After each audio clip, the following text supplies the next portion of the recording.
자, 그럼 매일매일이 강의 같은 우리 박병창 부장님 모시겠습니다. 어서 오십시오. 어서 오세요. 네, 안녕하십니까? 네, 네. 반갑습니다. 자, 우리 부장님과 함께 어제 마감 상황부터 봐야 되는데 미국이 엄청 빠졌다면서요? 네. 예, 많이 빠졌습니다. 네, 한 2%? 예. 네. 지난주 금요일 날 나스닥이 한 2% 빠졌고요. 네. 그리고 오늘 새벽에 끝난 어제 시장이 2.5% 하락했으니까 이틀 동안 5.5% 하락한 겁니다. 네. 하락폭이 굉장히 깊죠. 2.5% 하락해서 12,381포인트 마감했고요. 다우는 1.91% 하락, S&P 500은 2.1% 하락했습니다. 특징적인 것을 말씀 좀 드리면 일단 시총 상위 빅테크 종목이 약 2에서 3% 하락했고 반도체 주식이 약 4에서 6% 정도 하락했는데요. 네. 빅테크들이 성장주들이 하락을 하는 것은 지금 잭스로 미팅 지금 이번 주에 하지 않습니까? 여기에서 9월에 FMC 회의에서 여전히 매파적일 것이다. 이번 발언이 그럴 것이다. 이렇게 시장에 지금 회자되고 있습니다. 그러면서 국채 수익률이 올라왔죠. 10년 만기 국채 수익률이 3.02% 올랐고요. 2년 만기 수익률이 3.31%까지 올라왔습니다. 네. 그러면서 빅테크주들이 하락했다. 이것이 시장을 끌어내리는데 가장 큰 영향을 주었다. 이렇게 네. 보시면 될 것 같고요. 두 번째로는 그 유로존 에너지 위기발 경기 우려 요 얘기가 계속 있습니다. 그러면서 유로화가 약세가 됐고요. 달러 페리티가 지금 1 아래로 좀 떨어진 상황이고요. 그래서 달러 인덱스가 108.9, 109까지 올라왔고요. 지난번에 고점이 109였습니다. 여기까지 다시 올라온 상태고요. 그때 당시에 우리 원화가 1,327원 정도였거든요. 근데 이번에는 109 아직 살짝 아래에 있는데 1,343원까지 올라왔습니다. 여기에 더 많이 환율이고요. 뛰었다는 거죠? 예, 어제 장중 우리나라의 국내 환율이 1,340원까지 올라왔습니다. 그래서 이것이 가장 큰 걱정이 되는 걱정거리이고요. 지금 얘기들이 많습니다. 이 부분들 때문에 우려의 목소리도 많고 또 원인을 찾으려고 하는 그런 목소리가 굉장히 많습니다. 이런 부분들이 이제 복합적으로 작용을 하면서 하락을 했다라고 보시면 될 것 같고요. 이 두 가지는 그냥 이유를 얘기를 하는 것이고요. 지난 4주 동안 급등을 했고 5주 차에 또 반락을 하는 그런 과정 속에서 시장이 월가 예상보다 급반등했다. 그 부분 좀 되돌려야 되지 않겠냐 이렇게 얘기를 하고 있는 건데 그러면 그렇게 급반등한 게 무엇 때문이었냐? 쇼커버가 굉장히 많았다. 네. 그 쇼커버들이 이제 마무리되지 않았냐? 이렇게 얘기를 하고 있는 거고 신규 매도 플레이어들이 지금 매도를 좀 하고 있는 게 아니냐 이렇게 얘기를 좀 하고 있습니다.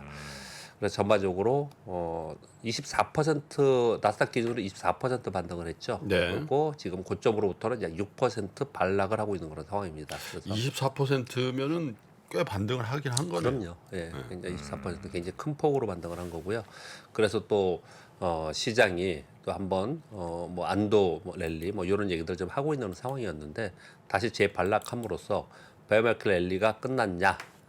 여기서 하락 추세로 다시 가느냐? 아니면 이 박스권에 있을 것이냐? 아니면 조정 후에 다시 한번 반등 시도를 할 것이냐? 네. 세 가지 경우이죠. 뭐 그것뿐이 없지 않습니까? 그 세 가지의 각자의 의견들이 논란들이 계속 있는 그런 상황입니다. 네. 그런데 뭐 저는 그 전에 말씀을 드릴 때 돌파 후 조정 패턴을 말씀 좀 드렸고요. 네. 돌파 후 조정 하락이 있을 것이고 그 조정 하락 후에 그러니까 돌파한 지점을 다시 반락했다가 그랬다가 다시 제자리를 찾아가는 그런 모습, 즉 여기서 그대로 추락하는 모습을 지금 가정하지는 않고 있습니다. 이게 개인적인 생각입니다. 네. 그렇게 좀 생각을 하고 있는데 그건 지켜봐야겠죠. 여기서 추가적으로 더 급락을 하느냐 아니냐는 사실은 간단하게 한 가지로 볼 수 있습니다. 그러니까 하락할 때 거래량을 보면 알 수 있습니다.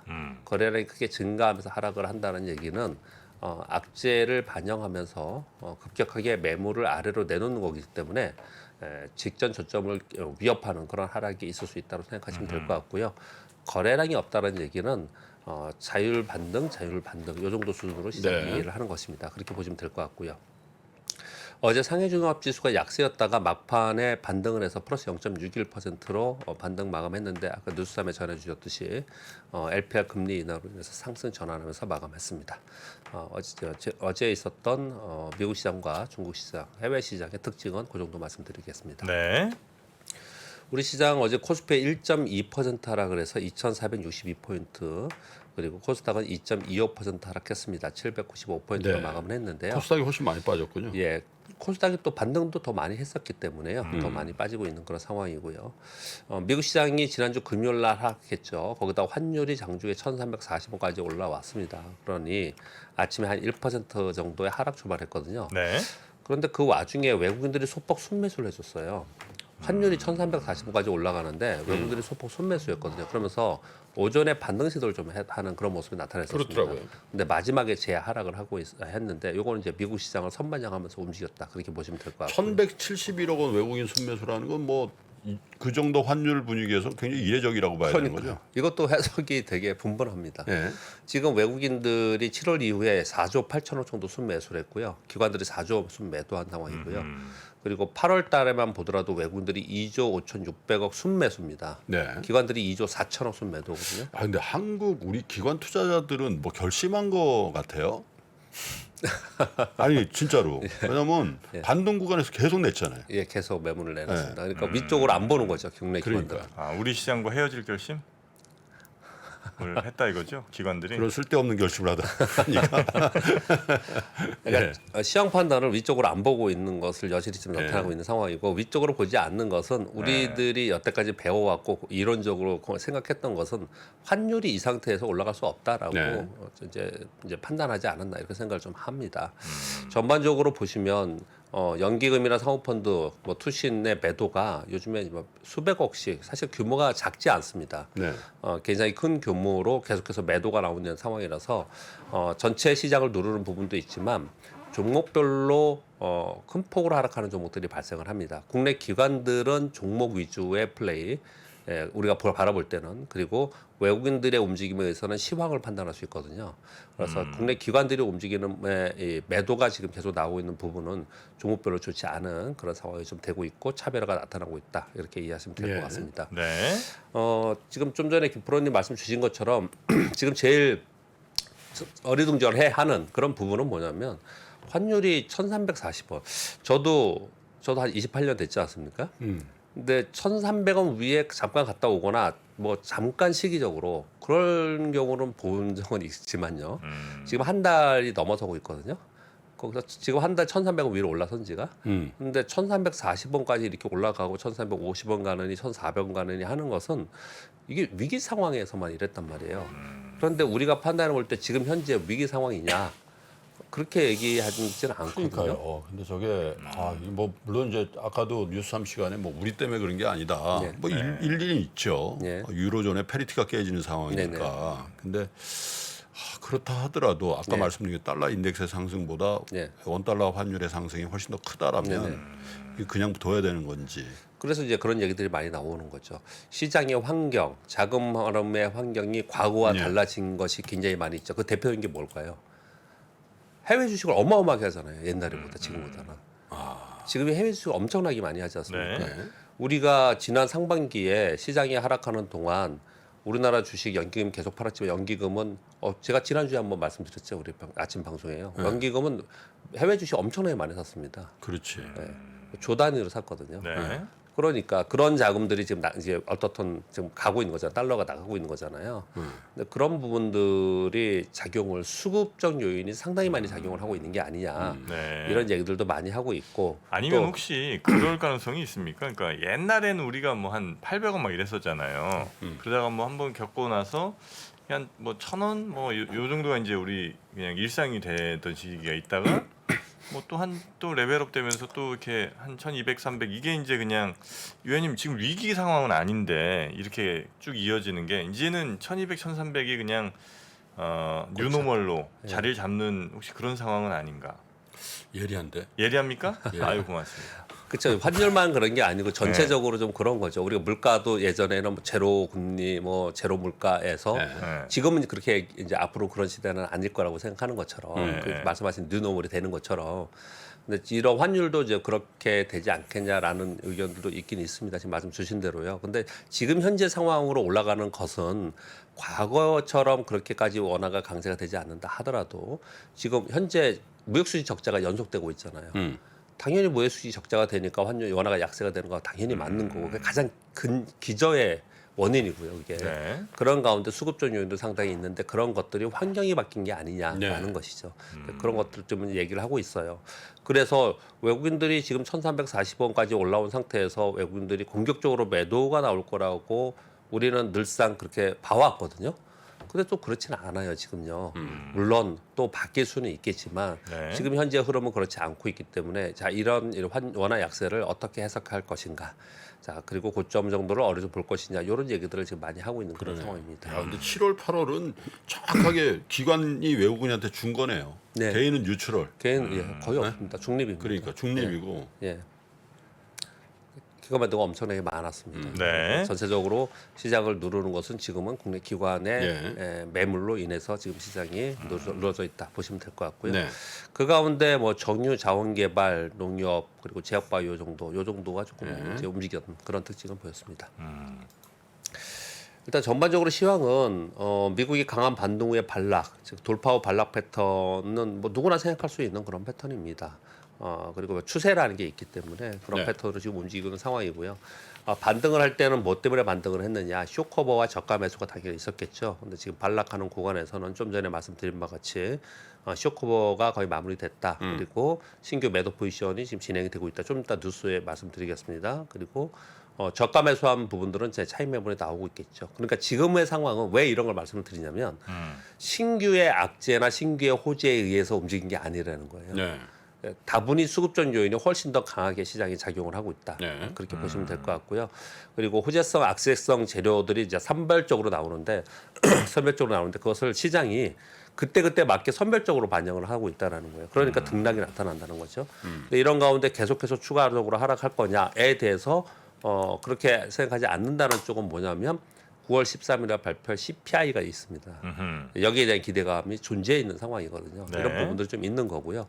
그리고 지금 하락한 것은 뭐 하락의 이유이겠지만 20일 날 FOMC 회의에서 매파적인 그 강도를 계속해서 이어갈 것이다. 이렇게 얘기를 지금 하고 있는 거거든요. 그러니까 원래 있는 거를 해석을 어떻게 하냐에 근데 따라서 20일이에요? 20일? 예, 20일입니다. 9월 20일. 네.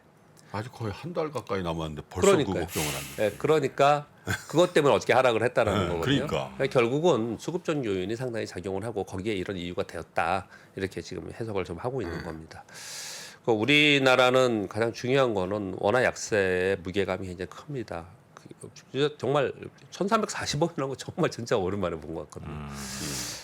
유로존 및 중국의 경기 침체 우려 계속 있는 상황이고 무역 수지 적자 지속되고 있고 그리고 말씀드린 바와 같이 수급적 요인이 상당히 작용을 좀 하고 있는 것 같습니다. 그래서 네. 이것 때문에 우리 시장은 눌려 있는 상태이고요. 이런 상황 속에서 미국 시장이 하락하거나 전반적으로 좋지 않을 때 반락하는 구간에서는 종목 전반적으로 좀 하락하는 즉 어제 같은 현상이 나타나는데 만약에 반락했다가 추가 하락하지 않고 등락하잖아요. 그러면 또다시 종목 장세가 나타납니다. 우리가 요번에 그걸 봤지 않습니까? 7월 달에, 8월 달에, 8월 초에.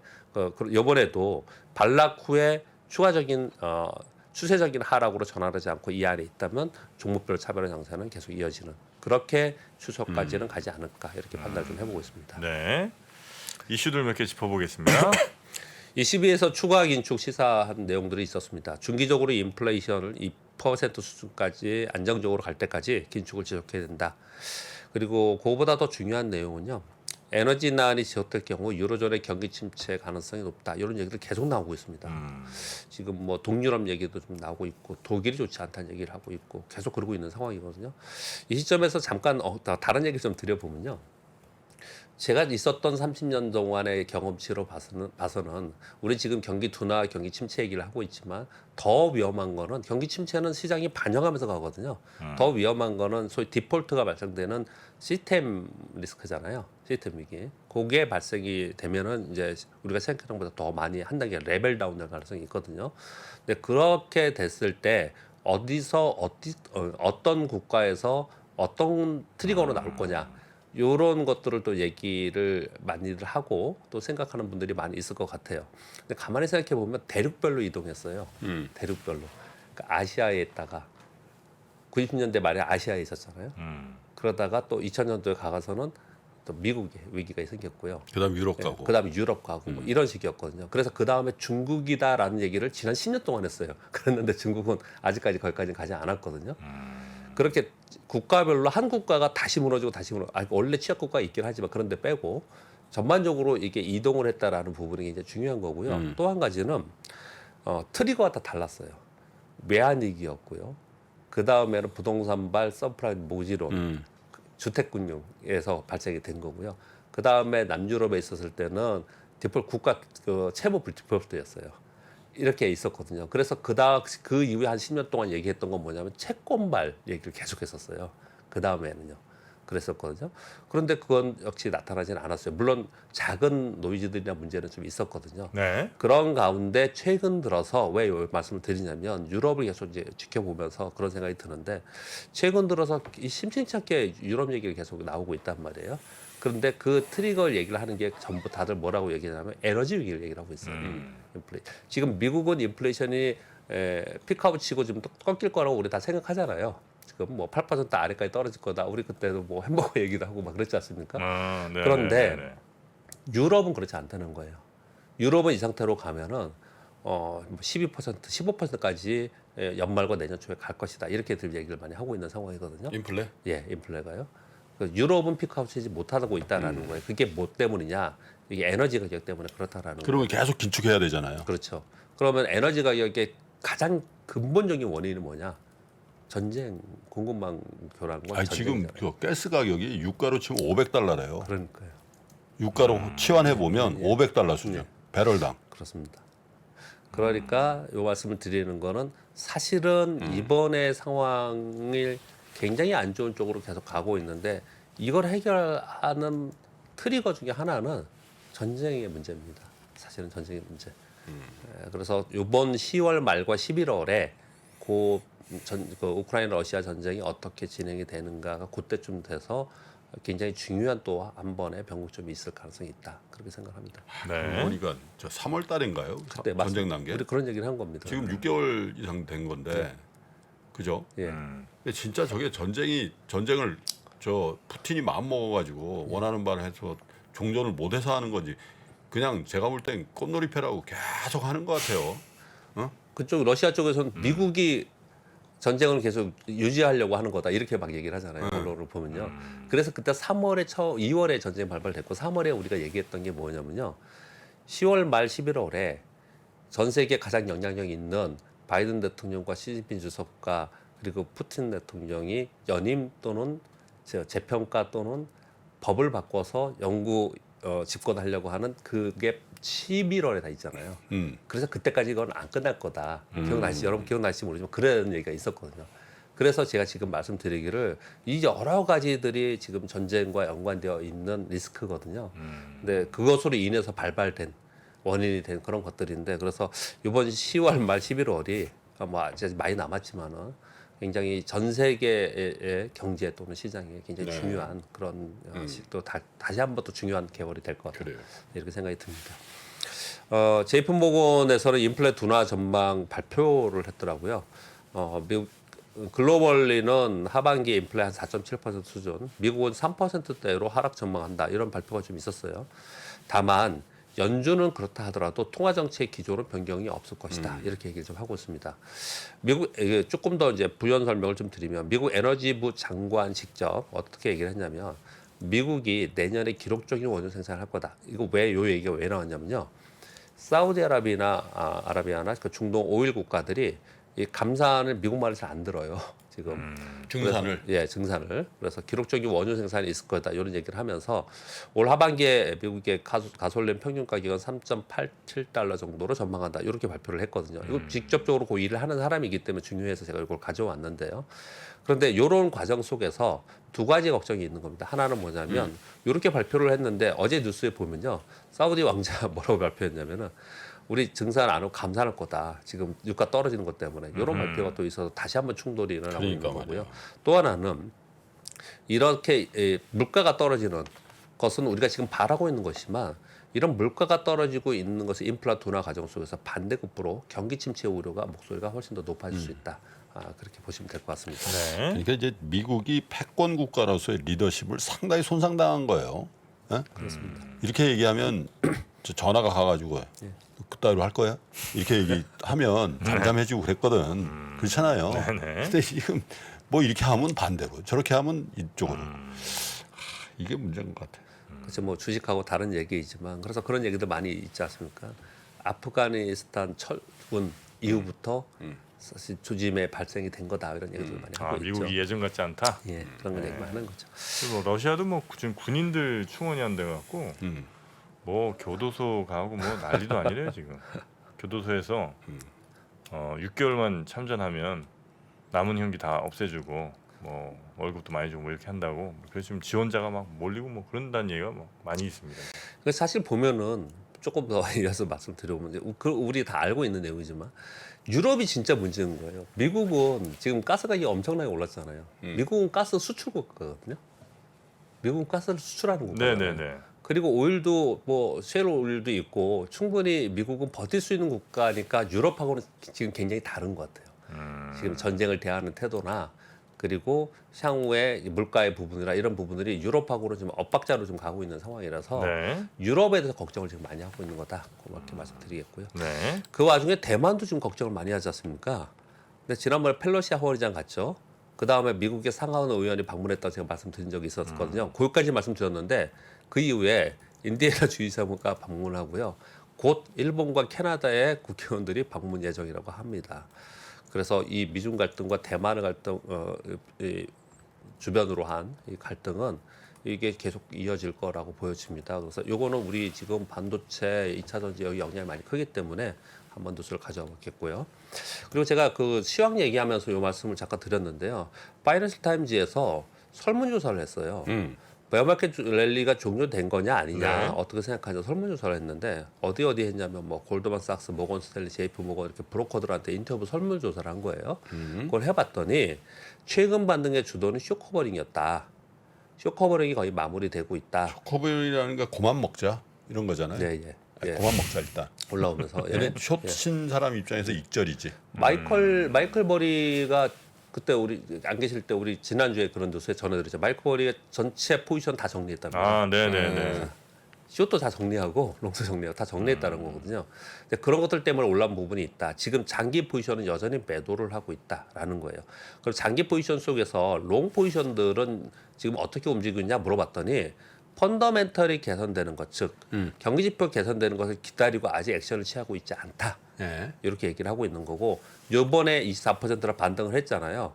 그러니까 반등을 이용한 숏 포지션들이 재개를 하고 있다. 그래서 이제 시장은 내려갈 것이다. 이렇게 얘기를 많이 했다라는 거예요. 그러니까 지금 현재 상황의 수급적 요인을 그대로 좀 알 수 있는 그런 인터뷰였습니다. 그래서 전해드렸습니다. 몇 가지 뭐 가벼운 뉴스 좀 드리겠습니다. LG전자가 지난번에 1분기에 비공개 특허 수익이 있었잖아요. 네. 그게 애플 8,900억인데 8,000억이 애플이고 900억은 또 추가적인 한계사라 그러더라고요. 근데 어떻게 애플에서 8,000억이나 이런 특허 수익이 나타날 수 있느냐라고 그 내용을 봤더니 이런 거예요. 스마트폰 사업 철수했잖아요. 네. 그럼 서로 특허가 있었을 거 아니에요. 그러니까 애플은 L전자에 주고 L전자는 애플에 주고 이거 서로 특허료를 주지 않습니까?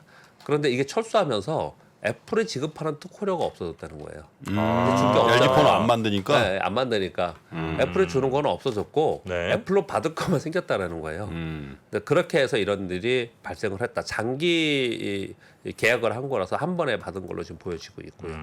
그거 뭐 아무튼 그때 궁금해했기 때문에 이 말씀을 좀 드리겠고요. 그리고 L전자는 지금 가정용 그리고 상업용 로봇 생산 계속 지금 지속하고 있습니다. 그렇죠. 그래서 그런 증설을 하고 있다는 뉴스가 있었고요. 예. 마지막으로 두 가지만 더 말씀드리면 네. 현대차가 미국 조지아 전기차 공장을 6개월 앞당겨서 완공한다는 발표를 했습니다. 빨리 해야겠죠. 사실 진짜 빨리 해야겠죠. 아니 근데 이게 WTO 제소한대요. 그 왜? 전기차 이거 저 우리나라 수출하는 거 보조금 안 주는 거. 산업부 장관이 얘기했죠. 이창양 산업부 장관이. 네네네네. WTO 제소 적극 검토. 이게 재수하면 되나? 이게 또 재수하면 꽤 오래 걸리지 않아요? 오래 걸리죠. 굉장히 당연히 오래 걸리지. 그러니까 바이든도 참 그러면 좀 해서 저 정의선 회장하고 악수하고 그렇게 갔으면은 시원하게 좀 해야지 말이야. 왜 이렇게 뻐근하게 좀. 에이. 예. 그래서 2024년 10월에 완공 목표하고 워딩이 재밌었습니다. 완공 후 즉시 생산할 것이다. 얼마나 이 워딩에서 급한 마음이 읽혀졌어요, 사실은요. 네. 빨리 해야겠다는 이제 그런 마음이 좀 익혀졌고요. 그리고 포드도 월스트리트저널과 파이낸스 타임즈의 말 뉴스인데요. 대규모 정리 해고를 하는데 그 내용이 되게 재밌습니다. 포드가요? 예, 웃기는 내용이었는데 생산 라인을 제고하고 비용 확보를 위해서 전기차 라인에 뭐라 할까요? 집중하기 위해서 3천여 명을 정리해고한다. 이렇게 발표를 했어요, 뉴스를요. 전기차를 집중하려면 예. 인원 확보를 해야 되는 거 아니? 그러니까 생산 라인에서 내연기관 있었던 사람 쪽에 빼고 없애겠다? 네, 빼고 생산 라인을 바꾸고 그리고 비용 확보를 위해서 정리해고한다라고 했는데 좀 어떤 면에서 씁쓸하죠. 이렇게 변화되는 건 맞지만 네, 네. 그래서 아마도 우리나라 현대차, 기아도 상당 부분 이런 데 예민하게 지금 생각을 하고 있지 않을까라고 생각을 하고요. 네. 마지막 뉴스는 이겁니다. 우리가 늘 알고 있고요. 앞으로 이렇게 될 것 같은데 미국 기업의 파이낸스 블룸버그의 설문조사인데요. 미국 기업들의 설문조사를 해봤더니 절반이 현재 감원을 진행하거나 계획 중이다라고 발표를 하고 있습니다. 그러니까 요건 왜 중요하겠습니까? 지금 연준이 계속 얘기하고 있는 것은 완전 실업률에 지금 들어갔다. 네. 실업률이 좋기 때문에 우리는 계속 긴축을 할 수 있다. 이 얘기를 계속 하고 있잖아요. 근데 실업률은 우리 그 경기 지표에서 후행 지표지 않습니까? 네. 그러다 보니 결국은 이 걱정을 제일 많이 하는 겁니다. 이걸 꼭 여러분 아셔야 되는 게 실업률이 지금 3.5%잖아요. 이게 4%, 4.2% 위로 올라서면 이 경기 침체 들어간다 이런 얘기를 하는 사람이 4.2만 찍어도요? 예, 그 위로 올라가면 4.1로 올라가면 이거 경기 침체 들어간다 이렇게 얘기하는 사람 굉장히 많아요. 그래서 요 내용들은 꼭 알고 계셔야 됩니다. 아니 근데 4.2 정도면 굉장히 좋은 상황 아니에요? 옛날에는 4가 목표고 뭐 이런 지금 거 구조가 그렇다는 그렇죠. 거죠. 지금 아, 현재. 지금 구조는 지금 구조가. 아, 그리고 살 수가 없네. 아, 이런 소식 들을 때마다 저는 진짜 막 뒷목이 막 땡겨갖고 목이 막 아유 뭐. 예. 봐봐, 뭐야? 이게 바로 아텍스 테이핑 자석 배치라는 겁니다. 예, 아텍스 테이핑 자석 배치. 여러분 이렇게 막 그 주식 같은 거 하실 때 오랫동안 이렇게 고개 받고 있으면 목이 막 뻐근하지 않습니까? 목, 허리, 등 뭐 이런데 박병창 부장을 줘. 부장님 좀 드려야 될까요? 왼손, 네. 엘보 이런 거. 증권사 직원들은 네. 전부 다 뭐 이게 허리 여기 아유, 아파하죠. 예, 우리 부장님 보는 뭐좀 사람들. 붙이시고, 네, 손목에 붙이는 것 좀 작은 것도 있고요, 예, 예. 허리에 붙이는 큰 것도 있습니다. 너무 감사합니다. 네, 네, 네, 이런 것도 붙이시고. 좋은 감사드립니다. 아이고, 예, 고맙습니다. 네, 자 근육통 완화에는 아텍스 테이핑 자석 배치 네. 여러분 척척 붙이시면, 어디다 우리 시장에 목이 있으면 거기다 확 붙여주고 싶네. 네, 그러네요. 통증 완화. 네, 통증 완화하시기 바라겠습니다. 근육통이 싹 사라집니다. 네, 그러면 우리 박병창 부장님 여기서 보내드리도록 하고요. 예.